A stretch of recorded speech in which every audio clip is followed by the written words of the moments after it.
This talented actor I'm about to chat with has never played by the rule book per se, if there is one. He's always decided that I'm going to write the rules myself. Imran, does it still stand true?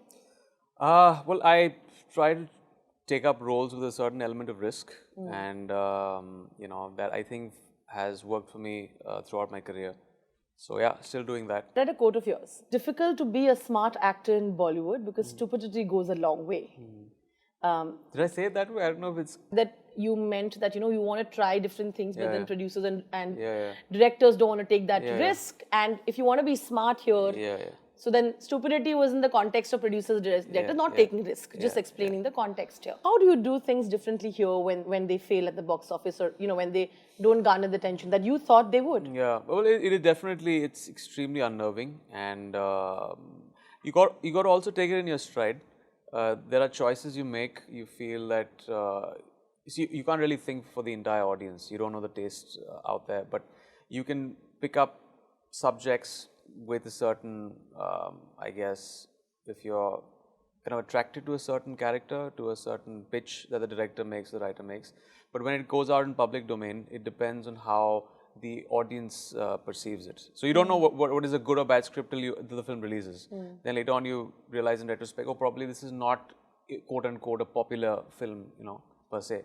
I have had to swim against the tide for the longest time because there was a certain image that I had, which I had milked to a certain point, and after that I felt that, nothing beyond that. I didn't want to really go ahead with that because I felt that as an actor, I was coming back home and feeling, that feeling that it's just been there, done that, and I just want to get out of those cliches. So I tried my hand at different things.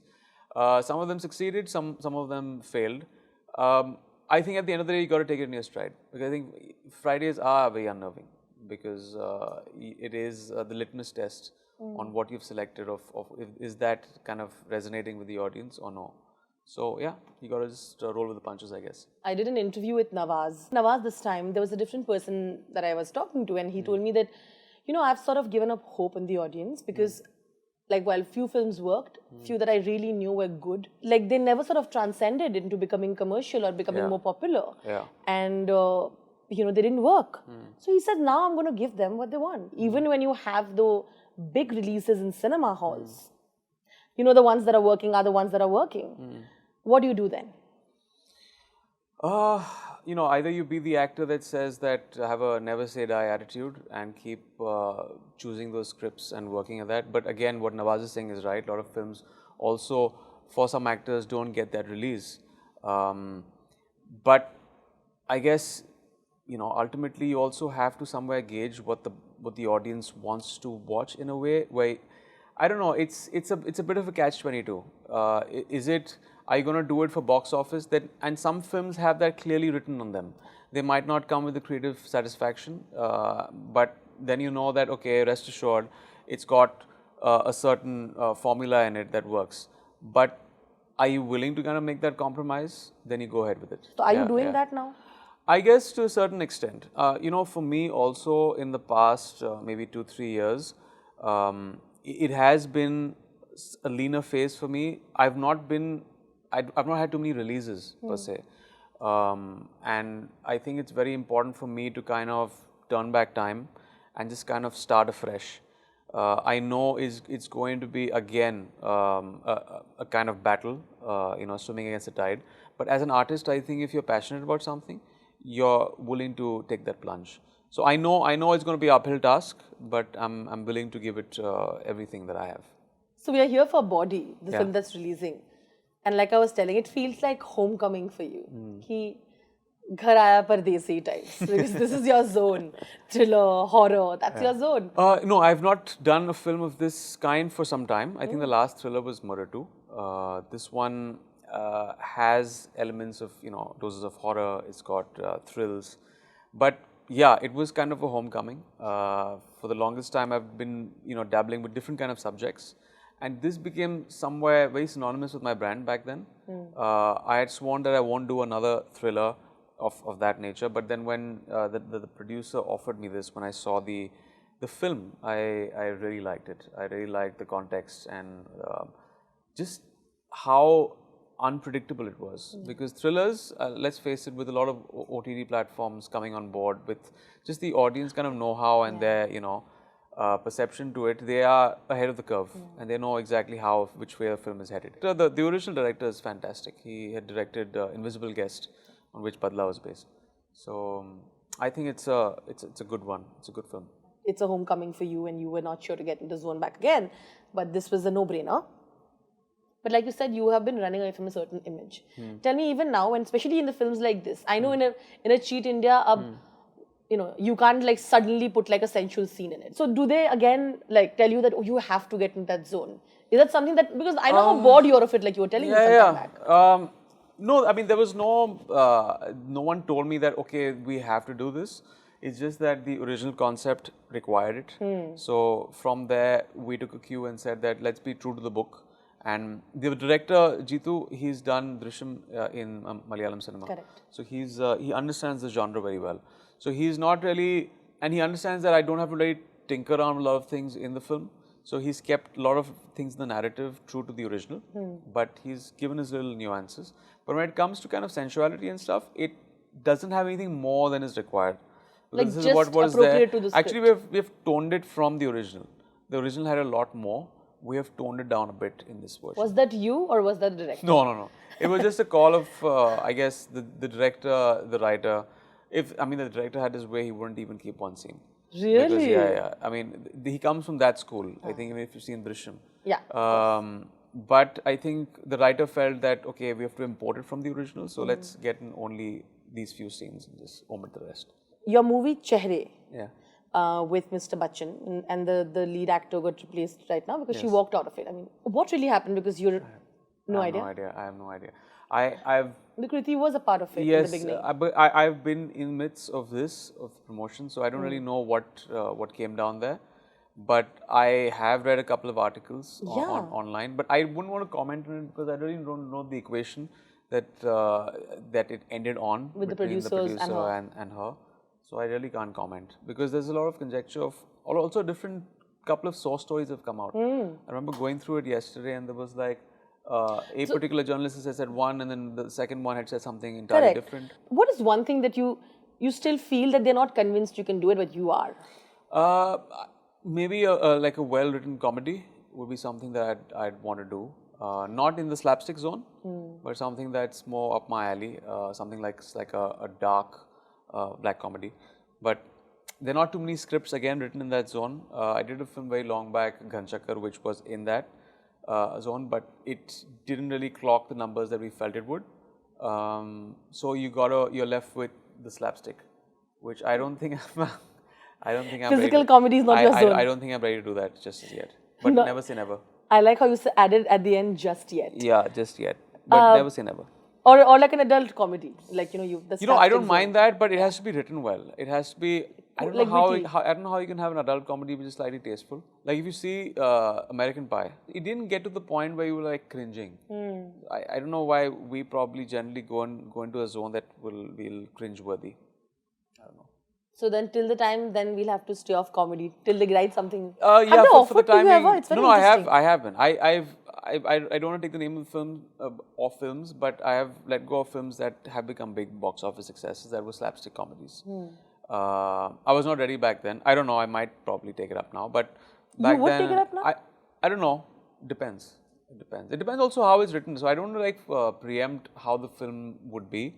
It's just that if the director can convince me and it's there, but it's like also kind of situational, then I might end up doing it. You have Mumbai Saga, which brings back to the zone that you were there. Yeah. It has that once upon a time Mumbai feel. You know, it's a journey of Bombay becoming Mumbai. Yes. It's a zone that you sort of are. What do I say? I don't know. I feel you're very comfortable in that zone. I mean, from what do I hear? No, it's a very interesting film. Again, it is a genre that I didn't even go close to for some time. Yeah, why? Once Upon a Time, because there are not too many subjects that are written in that zone. And just after Once Upon a Time, I just wanted to, if I wanted to do a genre of that kind, it had to be somewhere close or even better than that. When Sanjay Gupta came and narrated the script to me, I was blown away because I found it fascinating the way he had kind of just chalked out this, the time where the film is placed in Mumbai in the 80s and 90s, and the way the characters are, and how my characters, it's something I'm not done. I know people are assuming something Yeah, I from Once think Upon a just Time, but yeah. I'm playing something entirely different in it. There was a cop look that came out, so people Correct. know That's about what that. yeah. So it's in a very different zone. Like I've loved the films that Ramu made back in the day, like Satya and all, and I liked Scorsese for what he did with gangsters. Yeah. So again, a genre that's not tapped very well in our country. You have Ezra coming up, which is the horror thriller. I know it's a remake of a Malayalam Yes, it film. is, yeah. Why did you go back to doing again horror? Again, I liked the film. I was shown the film. I think was like 8 months back, and again, horror was a genre that after Raz I didn't want to really get into. I know. But I really liked the way he made Ezra, the original. I don't know if you've seen it, but No, I've not seen it's made pretty well. And it's got some certain elements that are very new to the genre. That's why I felt I'll go ahead with it. But what do you think as an industry should actors, producers, directors be focusing on today? I think we're on the right path. I think we're the kind of films that are being made right now, and producers dabbling with different kind of subjects. It's very heartening to see that the fresh blood, new actors are trying out new things, and it's working at the box office. But at the same time, there is a portion of the industry could be regressive and doesn't want to try anything new. Yeah. Out of the fear that let's go down and with the safety net, but that's how it is. Because they don't want the box office numbers to go away. Yeah, but then you can't really change everyone overnight. Yeah. But slowly it will. When more of these kinds of films do well, then you'll have more people come like that. When you started off, you had the Bhatt camp per se with you, and people just assumed the journey must have been smooth. But I'm sure there were hiccups. I'd like you to go that route and tell me what was in the beginning that the struggles that you had to go through. And today, what are the kind of struggles that you go through? No, that's true. They were very clear. You can have a kind of entry point into the industry, but even with the Butts, it was like, if you're not going to work, if you're not going to generate money for and when these films are put out there at the box office, then even we can't really go ahead and make films with you. They're very clear about it, and I think I'm thankful to them for kind of make me pull up my socks and kind of really work towards it. Like even if you see even Star Sons, it's really frightening that a box office Friday dictates if it's going to work or not work. And generally that environment, that kid probably has been growing up in an environment where they always want to become actors. And then one Friday comes along and then that's it. That's the end of the game. Make or break. Yeah, you might be talented, but again, there are a lot of other dynamics that come into play. So that was where I felt that I wouldn't want to really call it struggle, but that was what the uphill task was. Then, of course, the other uphill task was things worked, and then I wanted to try something different. I couldn't constantly do that because it was reaching a saturation point for me. Projects didn't work, but it was very important for me to, tell myself, hey, listen, I'm passionate about this. Let's see how far I can go and just go with my heart. So it is a struggle. Every day is a struggle. It's not easy. But I think if you're passionate about whatever you're doing, then it's fine. What's your hiccup today? What's one thing that you are constantly fighting when it comes to, in the past 2-3 years, that I'm sure will become better, but what is it today? I think, again, with my choice of subjects, kind of having the validation that works at the box office to a certain extent and more people like it. Like I was very dejected when a film like Cheat India didn't do well at the box office. I mean, I'd had its fair share of issues, the film. But I just felt that, you just feel that you put in so much work into a film and then when it doesn't work, then it really is dejecting. So I think that's what it is. And I know that for me, again, this is, I don't know, lack of a better term, 2.0. It's starting afresh for me. I know it's going to be, again, a bit of an uphill task, getting there, because it is starting afresh. It is kind of reinventing a lot of things. The audience has changed. A lot of new people have come on the bandwagon right now. And you have to somehow stay afloat and kind of, So that is the, I guess, the struggle. When you have a lot of players in the market and they're all vying for that, and there are only a handful of good scripts, then what happens is that when someone lucks out and they have a Friday box office success, then they are in a position of getting most of those good scripts. So that is another issue that actors face. And also, it's a terrain where there's so many newcomers coming out. I mean, every Friday they have a new bunch of kids that have been launched. Yeah. So yeah, that's. But I think that keeps the market, I guess, on its toes, keeps it sane, and also keeps the marketplace competitive in the way it should be. Yeah. You brought up Cheat India, and I must ask because you sort of were attached to that film. It was your production house as well. So how did you sort of come out of that rut? Again, you got to detach post that. You can't really have it bog you down for a long time. With any debacle, with any failure, it's not like it doesn't feel bad. It feels like terrible on a Friday, or when people don't really validate that stuff, or they don't come and see the film. But then you got to shake that off, and then just kind of continue doing your work. Because as a creative person, you're also working on different films, right?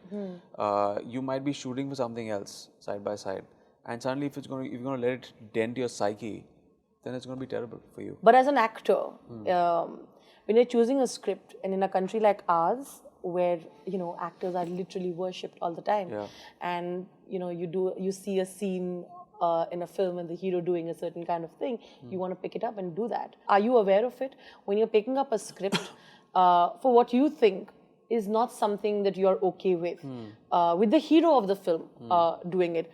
Do you shy away from it? I think it is important. I think you're right when people really, on a subconscious level, start imitating their heroes. Yeah. And when they see their heroes do something on screen, it just feels right. And if there is no, I mean, at the end of the day, if you're not correcting that in the film's journey, if you're not saying that is right and the hero has to pay a price for it, then you're kind of validating that and saying that this is the way to be. I think actors should give it a bit of thought before they do it. Not that I have not done that. I probably could in some situations. I don't really remember the roles because I have played some really mean and unethical guys on screen. Sometimes they get away with it, but I think the actors should give it a thought. But at the same time, you have to also understand that you're making a film which is purely for entertainment, and this debate will keep going on. How seriously does the audience take it? Not that they don't follow it; they probably would follow it, but also that needs to be asked. How cautious can you be?